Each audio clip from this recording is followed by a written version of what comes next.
Good afternoon, ma'am.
Good afternoon, children.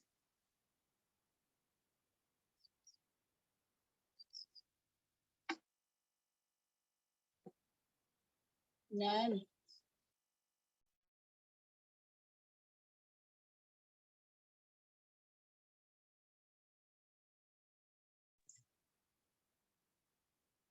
can you all hear me, children?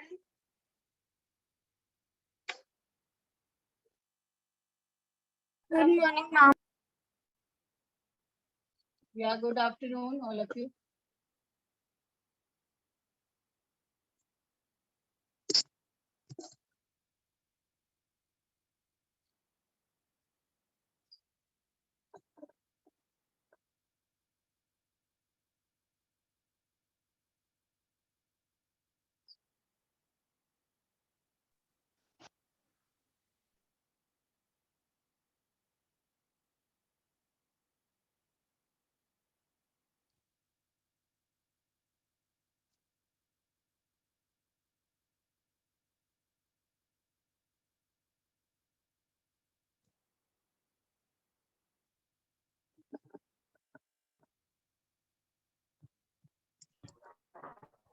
Good afternoon, ma'am.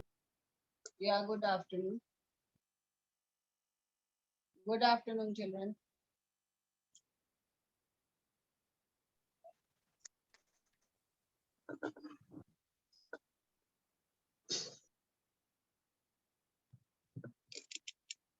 Good morning, ma'am.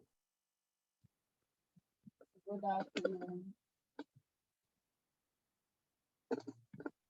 Good afternoon, ma'am. Yeah, good afternoon.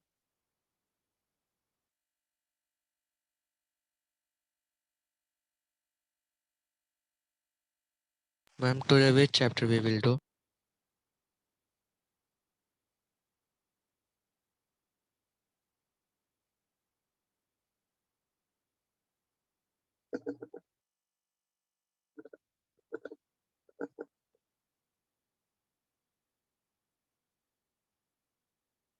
Now, children, how was your exam yesterday?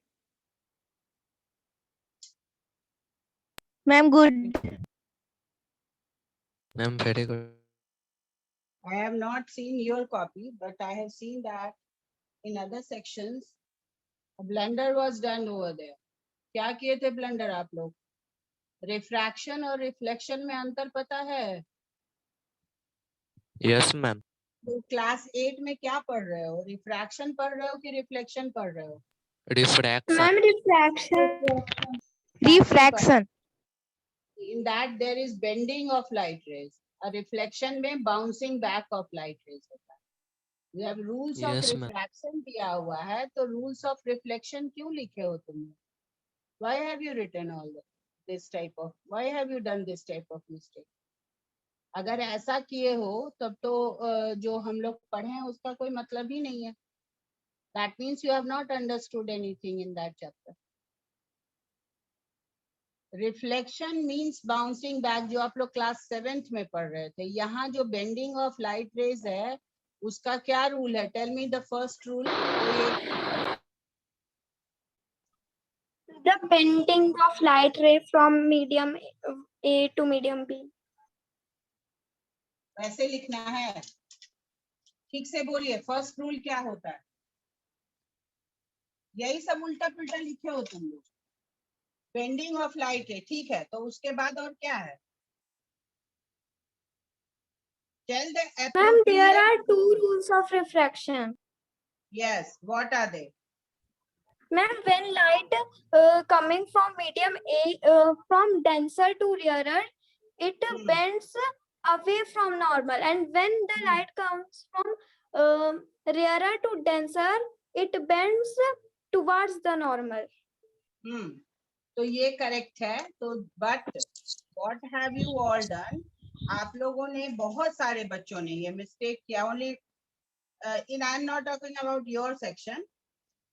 In 80, only 10 students have written correct. Others all have written about reflection of light. And if you are telling medium 1 to medium 2, then medium 1, what is medium 1? That also you should mention in bracket. अगर आप दोनों में लिखिएगा medium 1 और medium 2, तो कैसे कोई पहचानेगा कि कौन रेयरर है कौन डेंसर? आप किसको आप रेयरर ले रहे हैं, किसको डेंसर ले रहे हैं? Whatever language you are using, that language should clearly denote what you are trying to say. है ना? तभी ना आपको मार्क्स मिलेगा. Yes, ma'am. अगर आप Yes, मीडियम ma'am. 1 मीडियम 2 लिख दिए और रेयरर डेंसर नहीं लिखे, तो कैसे एग्जामिनर को पता रहेगा कि आप किसको रेयरर मान रहे हो और किसको डेंसर मान रहे हो? क्लियर? ये सब मिस्टेक नहीं Yes, करिए. ma'am. और रिफ्लेक्शन और Yes, ma'am. रिफ्रैक्शन को clear. Reflection you have studied in class 7. Now it is class 8. So you are studying refraction of light. Then after that, जब बहुत सारे बच्चे WhatsApp पे आप लोग पूछते हो कि should we use our own language, तो मैं क्या आपको बताती हूँ कि लैंग्वेज आप अपना यूज कर सकते हो, बट अभी आपका जो लैंग्वेज दैट मैच्योरिटी लेवल पे नहीं है कि आप किसी आंसर को अपने हिसाब से मोल्ड कर सको. और हर एक क्लास 8 में, 6th में, 7th में साइंस का एक अपना टेक्निकल टर्म होता है. उस टेक्निकल टर्म को अगर आप यूज नहीं कर रहे हो तो that answer is not complete. जैसे अभी हम लोग रूल्स बोल रहे हैं, तो आप मीडियम 1 मीडियम 2 याद कर लिया, आपने रेयरर डेंसर नहीं बोला, तो वो that will not be appropriate. जब आप फोकस की बात कर रहे हो, when we were talking about focus, focus भी आया था ना आप लोग को डिफाइन करने के लिए. Yes, तो ma'am. Yes, ma'am. फोकस का क्या है डेफिनेशन? कि आइदर कन्वर्ज और डाइवर्ज. ये वर्ड तो यूज करना जरूरी है ना. जब आप लिख ही नहीं रहे, आपने लिखा कि कम टूगेदर एंड कंबाइन, ये वर्ड्स यूज कर रहे हो आप. Is it appropriate answer? The ray No, of ma'am. light combine, is it an appropriate answer? You will say I will write in my own word, then will it be appropriate? आपको marks मिलना चाहिए यहाँ पे. अगर आपको अभी check नहीं किया गया, अगर अभी आपको हम नहीं बताएंगे, तो आप तो यही लैंग्वेज सीखते रहिएगा और क्लास 9 10th में जाइएगा, फिर उसको लिखिएगा, फिर वो रॉन्ग होगा. 8 में भी आपको कभी उसमें मार्क्स नहीं मिलेगा.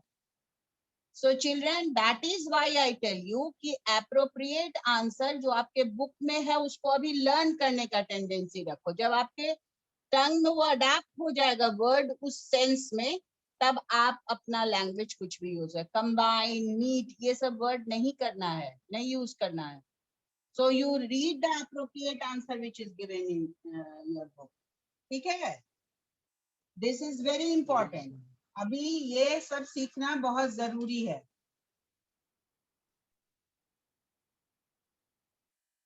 Like if you are describing optical center, तो ये deviation word जो है that is more appropriate.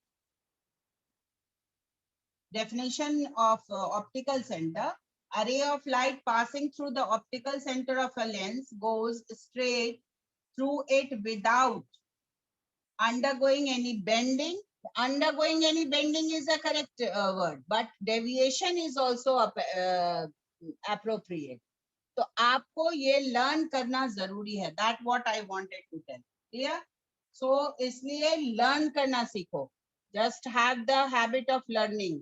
आपके पास वो फ्रेमिंग कैपेसिटी अभी डेवलप नहीं किया है. सो जब डेवलप कर जाएगा तब आप उसको ये कीजिएगा. अभी आप लर्न करिए. डेफिनेशन एटलीस्ट जो जनरल आंसर है उसमें तो हम भी बोल देते हैं कभी कभी कि आप लोग अपने से फ्रेम कर लो, लेकिन जो related to the terms of science है तो that is not done. Clear? Now children, today we will talk about a new chapter that is sound. Is it clear?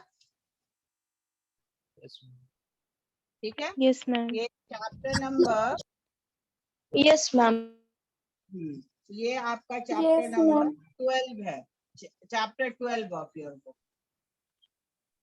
Now children, right from the morning, अगर आप सुबह उठते हो तो whole of this world is full of different varieties of sound.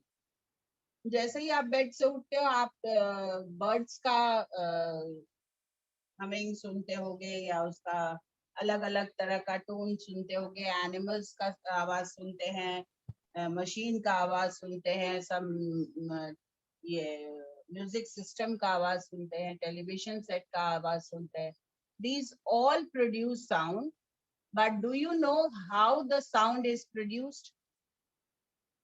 What is the reason behind this production of sound? इस sound production में क्या reason है? How we can speak, how we can communicate.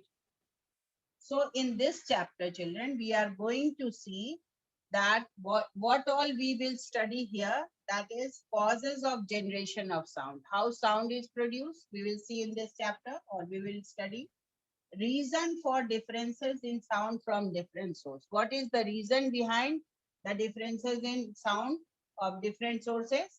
Mechanism of propagation of sound from one place to another, how sound travels from one place to other, and mechanism of hearing of sound by the human ear. जब हम लोग sound को सुनते हैं तभी ना हम उसको आइडेंटिफाई कर पाते हैं कि ये किसका साउंड है. तो वो साउंड एक दूसरे से डिफरेंट कैसे होता है और साउंड प्रोड्यूस कैसे होता है, ये सारी बातें हम लोग अभी इस चैप्टर में पढ़ेंगे. तो first thing, sound and vibration. Sound and vibration means the sound is produced by vibration of any of the object or any of the surface. Like suppose children, आप day to day life से example ले लो. आप अगर clap करते हो तो clapping में आपको feel होता है कि आपका दोनों hand क्या है, एक दूसरे से टकरा रहा है और तब उसमें से एक आवाज निकल रही है. तो वो क्या है? Due to the vibration of that two hands of your body. Then अगर suppose कर लो if you are trying to play a musical string which is also known as ektara. ektara को अगर आप play करना चाहोगे तो what do? We try to pull or stretch the string and rub the other string on it so that a typical type of sound is produced. Here also what is happening? Vibration is being caused by the rubbing of the strings. Now for the just to see this vibration, अब vibration देख पाते हो क्या? No, ma'am. No, To ma'am. feel vibration. No, ma'am. And the feeling is by your ear. Ear में आपका feeling आता है तब आप उसको सुन पाते हैं. तो ear में भी क्या है? What is present in the ear? So we will talk about it also. There is also a membrane present जिसको हम लोग अलग अलग पार्ट है ईयर का, वो हम लोग अभी डिस्क्राइब करेंगे बाद में. लेकिन ईयर के पास भी एक मेम्ब्रेन है जो कि वाइब्रेट करता है हमारे साउंड प्रोडक्शन के कारण. And then we are able to hear. Here we will talk about the activity. Activity number 3 and 4. 3-4 activity क्या कह रहा है? First of all you take a dafli. डफली समझते हो बेटा? एक इस तरह का Yes, ma'am. Yes, ma'am. Structure होता है जो अंदर से हॉलो होता है और ऊपर में एक मेम्ब्रेन रहता है. There is a membrane. Then you put some thermocol balls over here. Thermocol balls रखिए इसके ऊपर, इसके मेम्ब्रेन के ऊपर. And take a stick.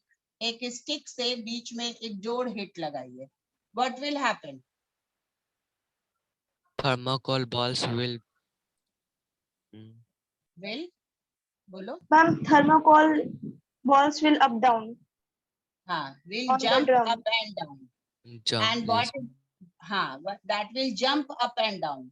And what is this jump? And why is this jumping taking place? Because of the vibration which is produced by Vibration. the beating of the membrane. ये vibration जो इसके कारण, जो इस stick के कारण जो vibration हुआ, उसके कारण ये up and down, क्योंकि ये surface आपका move करने लगा. Up and down surface move करने लगा. सरफेस क्या है? That is your membrane. और उसके कारण ये ऊपर और नीचे आने लगा. So here what is the cause? What is the here? Can we see this vibration? तो ये वाइब्रेशन तो हमको दिख रहा है, ये वाइब्रेशन हो रहा है और उसके कारण ये बॉल अप एंड डाउन हो रहा है. तो children, this vibration goes on in all the different methods of production of sound. किसी भी method of production of sound में जब तक surface vibrate नहीं करेगा तब तक sound का production नहीं होगा. और sometimes the vibration is so faint, वो इतना कमजोर vibration होता है कि you hardly hear it. तो we will hear that much sound only which is audible to us. जो हमारा कान जिस वाइब्रेशन को ले सकता है उसी को हम सुन सकते हैं. And this vibration is capturing of the vibration is different in different organism. सबका अलग अलग कैपेसिटी है और ह्यूमन का कैपेसिटी है 20 हर्ट्ज टू 20,000 हर्ट्ज. उससे नीचे हम लोग नहीं सुन सकते हैं, उससे ऊपर का आवाज हम लोग नहीं सुन सकते हैं. तो that we will talk later. अभी हम लोग बात कर रहे हैं वाइब्रेशन की. तो vibration is produced by all the activities, either bye rubbing, either bye, ये आपका वाइब्रेशन हर एक एक्टिविटी से प्रोड्यूस होता है. और ये हमारा just wait, any of the thing, कुछ भी आप करिएगा, जैसे आप रब कर रहे हो, आप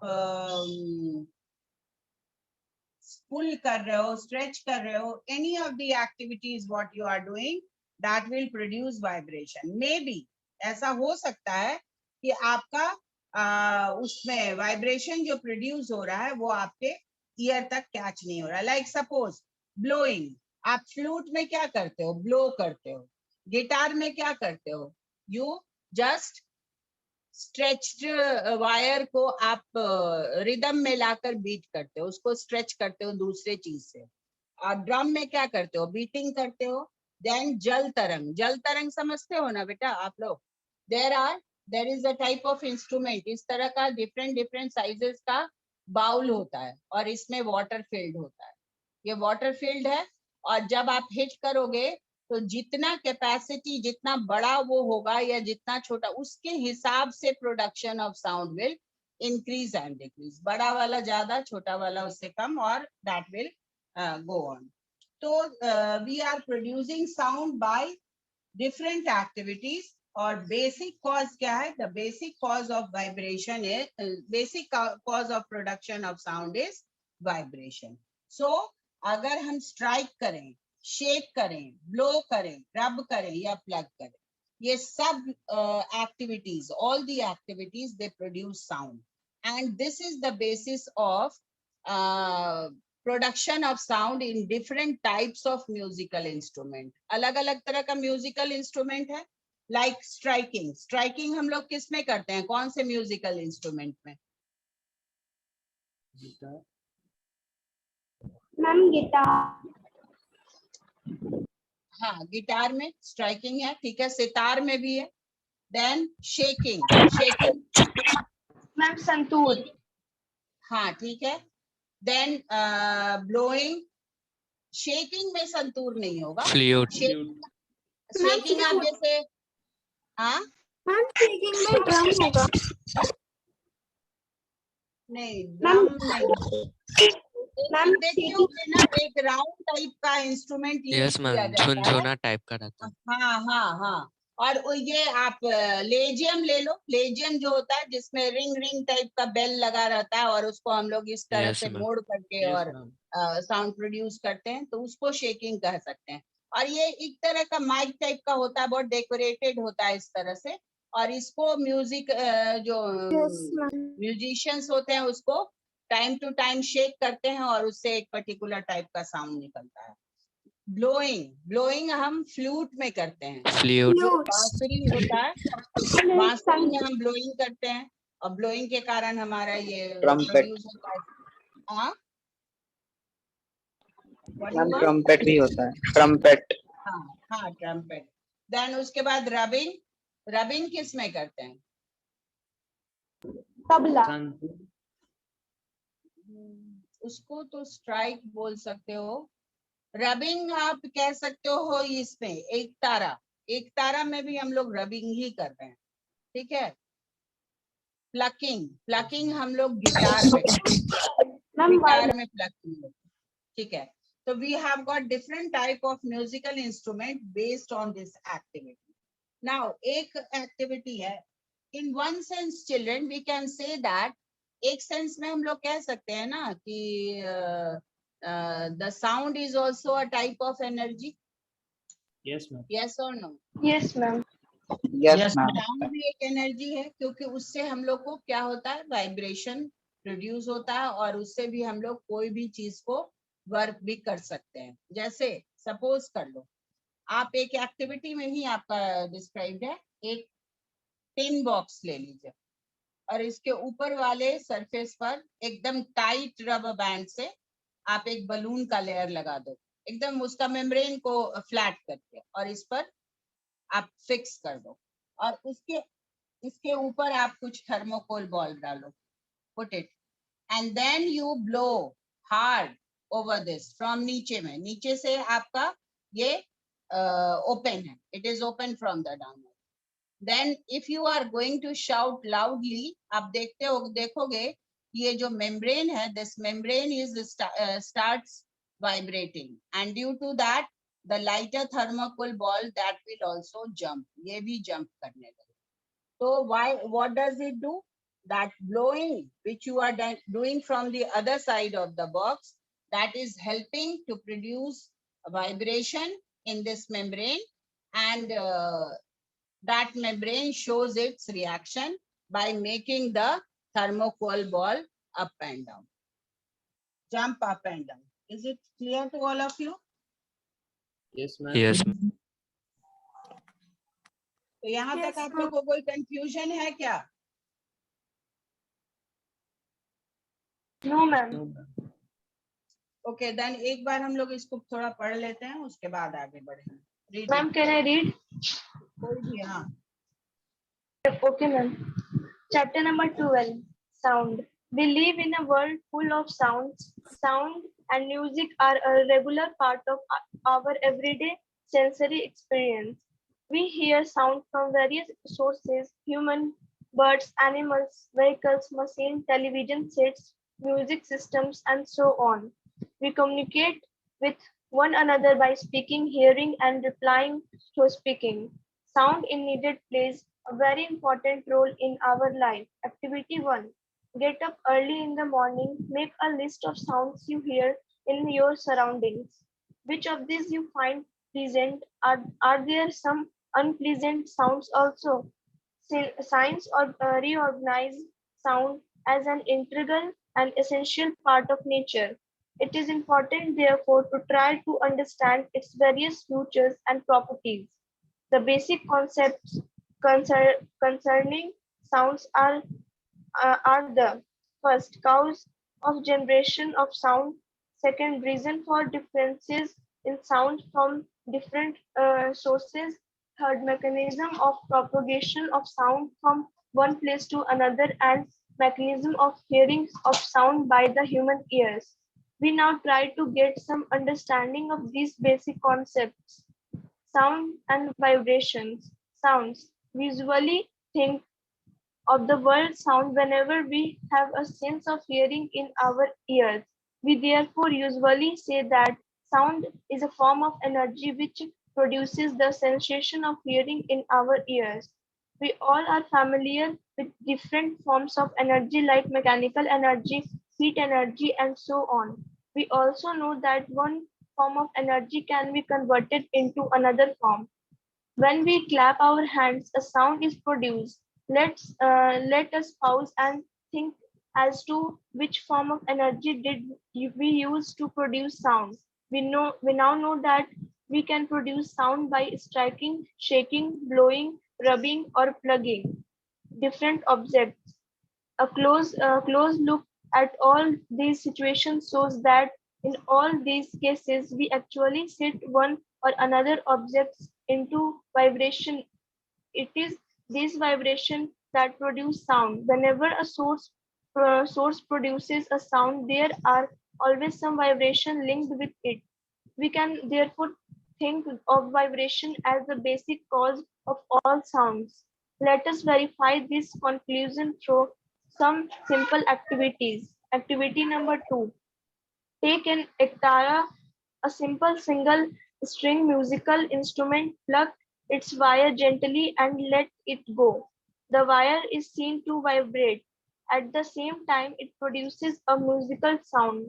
The skilled musicians use a bow to vibrate the string of the ektara. They used it to produce lovely music and songs. Activity number 3. Take a duffly and lightly strike its top layer or membrane with your palm. You can feel the skin vibrating as it produces some sound. We can clearly see such vibration in the case of a drum. Take a drum and strike it with its stick or with hand. The drum produces sound. Now put some colored very teeny paper balls on the drum membrane. The paper balls are seen to dance up and down the membrane when the drum is producing sound. Activity number 4. Take a tin can, cut its end. Now cut the neck of a big balloon with scissors and straight it over one end of the can. Make sure that balloon is straight, flat. Put a rubber band over the balloon to hold it in its place. Put some dry rice grains or on the stretch balloon while holding the can vertically. Ask your friend to shout from the open end of the can. Observe what happens. Why do the rice grains jump up and down? It is sound vibrations that make the rice grains jump up and down. This simple activity helps us to realize that the basic cause of all sounds is vibrations. Vibrations. In the previous classes, we learned that vibration can be thought of as the to or fro or back and forth motion of a given object. In some cases, the extent of vibrations of a source may be so very small that it may not be possible to detect them. Vibrations are easily seen to be produced by drums, bells, strings of guitar, and so on. Wait a minute. Now, children, this vibration is to and fro. What does it mean? जैसे suppose कर लो हमारा pendulum clock एक होता है ना, तो pendulum clock का एक mean position होता है. उससे वो अगर हम start करते हैं जिस point से, तो वो वहां तक जाता है, फिर उसके बाद वापस mean position पर आता है और फिर दूसरे side जाता है, फिर वापस आता है. So this movement of to and fro motion, up and down, ये जो to and fro motion है और back and forth, that is the activity which is going on in vibration. Vibration में यही एक्टिविटी रिपीट होता है। एक mean position होता है, अगर मान लो आपका स्ट्राइकिंग बहुत कम है, अगर मान लो आप उसको बीटिंग जो कर रहे हो वो कम कर रहे हो, तो क्या होगा, मेम्ब्रेन कम स्पीड से चलेगा, मतलब टू एंड फ्रो मोशन उसका कम होगा। जैसे सपोज कर लो आप झूले पर बैठते हो, तो जितना आपको हाई जाना है, आप अपना इस ये स्विंग के को उस डायरेक्शन में, मतलब बैक या फ्रंट जहां भी आपको जाना है, तो उस डायरेक्शन में आप उतना दूर ले जाते हो, तो वो फिर वापस उसी पोजीशन पे आता है, and then it again attains the same height. तो this will be attained when you are beating it hard. अगर आप लेस बीट करोगे तो this distance covered will be less. ये फिर यहाँ आएगा, फिर उतना ही ऊपर नीचे जाएगा, फिर यहाँ। So that means the vibration which is created is to and fro, backward and forward. मतलब एक mean position के backward और forward होगा, and that will depend upon the that how hard you are hitting. और इसी को mind में रख के हम लोग क्या करते हैं, अलग अलग तरह का सिंगिंग इंस्ट्रूमेंट बनाते हैं, और उसमें अलग अलग तरह का साउंड प्रोड्यूस कर सकते हैं according to the method of vibrating. किस मेथड से उसको हम वाइब्रेट करवा रहे हैं, उस मेथड के हिसाब से हम उसमें एक पर्टिकुलर तरह का साउंड प्रोड्यूस करते हैं। But vibration is always on its mean position, that means to and fro, backward and forward. तो बैकवर्ड एंड फॉरवर्ड जाने के लिए एक सेंट्रल पॉइंट होना चाहिए ना, तो उस सेंट्रल पॉइंट के बैकवर्ड और फॉरवर्ड जाता है। that movement of vibration is known as to and fro motion of the vibrating object. यहाँ तक किसी को कोई बात नहीं समझ में आई है तो बोलो।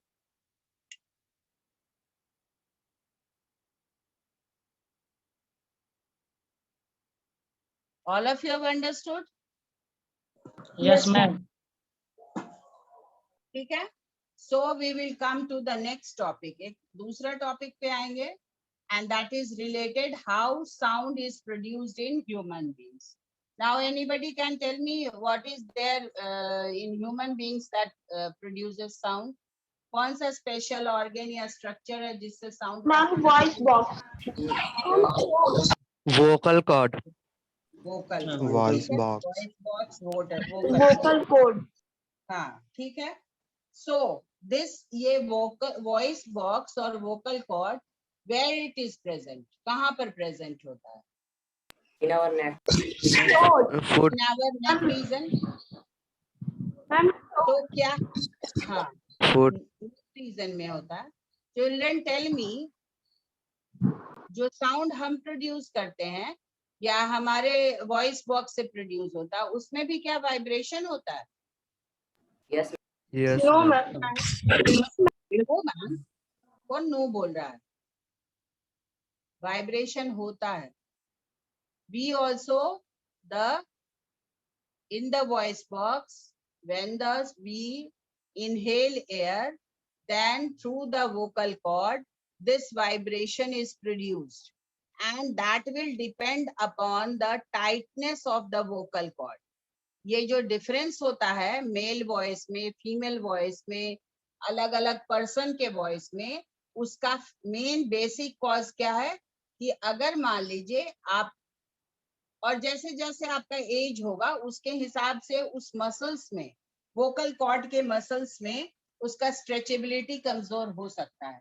तो जैसे जैसे लोग बूढ़े होते हैं या ओल्ड पीपल के वॉइस में स्ट्रेचेबिलिटी कम होने के कारण आप देखोगे वो उनका मसल्स रिलैक्स कर जाता है, और कभी कभी उनका आवाज क्या होता है, कांपता है। There is just a shivering in their voice. कभी कभी बूढ़े आदमी को बात करते हुए देखे हो ना, कि एक शिवरिंग हो जाता है उनके Yes, वॉइस ma'am. में। तो that is Yes. Due to the Yes, ma'am. tightness of or loosening of the muscles of the vocal cord। ठीक है, इस vocal cord में एक गैप है, एक नैरो स्लिट है, जिसके थ्रू एयर पास करता है। तो एयर कहाँ से रीच करता है? Air reaches that vocal cord through the windpipe also, या फिर नॉस्ट्रिल या फिर हमारे माउथ, ये तीनों जगह से वो एयर को कैप्चर करता है। Because when we are speaking, हम जब स्पीक करते हैं तो आप देखते होंगे, आप पढ़े हो ना, जब हिंदी में एक ग्रामर में पढ़ते हो स्वर और व्यंजन के बारे में, तो आप उसमें Yes, समझते ma'am. हो ना कि स्वर कहाँ से निकलता है, व्यंजन कहाँ से निकलता है। तो all this things, tongue, upper part of the jaw, then your vocal cord, they all are combinedly working for the production of sound in it. Voice box तो है, vocal cord भी है, लेकिन वाइब्रेशन कैसे होगा और हम कोई भी शब्द कैसे बोल पाएंगे, how we will pronounce a word, these all depend upon the tongue and the upper jaw. Upper jaw पर टंग का प्लेसमेंट कहाँ होगा, that all will be decided by it. And इसीलिए आप देखते होंगे कि हिंदी में ग्रामर में आपको बताया जाता है कि कौन सा स्वर कहाँ से निकलता है और व्यंजन कहाँ से निकलता है। प कैसे बोलोगे, अ कहाँ से निकलेगा, ई कहाँ से निकलेगा, दिस ऑल आर डिफरेंशिएटेड होगा। क्लियर? और इसका रीजन फर्स्ट ऑफ ऑल आप लोग समझ जाइए कि मसल्स के लिगामेंट में ये इस तरह का टाइटनिंग या लूजनिंग पर भी डिपेंड करता है, और थिकर और थिनर। जैसे कि सपोज कर लो, आप देखते होंगे कि कोई कोई आदमी या पर्सन आपका बहुत पतला दुबला है, तो उसका मसल्स क्या होगा, मसल्स भी बहुत थिन होगा। तो those muscles are also responsible for making your voice flatter or shriller. Or this depends upon the gender also, male voice also, and female voice also, and children voice also. Now you tell me, बच्चों की आवाज पतली क्यों रहती है?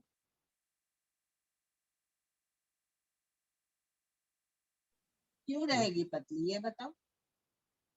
Ma'am क्योंकि उनका vocal cord का मसल सॉफ्ट होता है। सॉफ्ट होता है, very good, that means you have understood. ये टाइटनेस, जैसे जैसे हम यंग होते हैं वैसे वैसे वो टाइटनेस या टॉटनेस आता है, और ये डिफरेंट होता है फीमेल में और मेल और फीमेल में डिफरेंट होता है। इसीलिए आप देखते होंगे कि एक मेल का वॉइस और एक फीमेल का वॉइस में डिफरेंस होता है, and there is a cracking of sound in male also after a certain age. जब आप प्यूबर्टी स्टेज पर आ जाते हो तो there is a cracking of the sound और bulging of your that vocal cord. वो वोकल कॉर्ड के पास एक बल्जिंग हो जाता है, जिसके कारण आपका वॉइस जो है वो थोड़ा एल्डरली फील होने लगता है। और आप फील भी कर रहे होगे अभी 8-9 में जो आपका प्यूबर्टी स्टेज होता है in boys, it is seen at that time. So that is why we see that the sound over there crack, और आपका voice different होने लगता है। ठीक है? So any questions still here till children? यहाँ तक आपको कुछ प्रॉब्लम हो रहा है? No, ma'am. No ma'am. No, ma'am. Okay, कोई एक आदमी जरा इसको रीड कर लीजिए, साउंड प्रोड्यूस बाय ह्यूमन।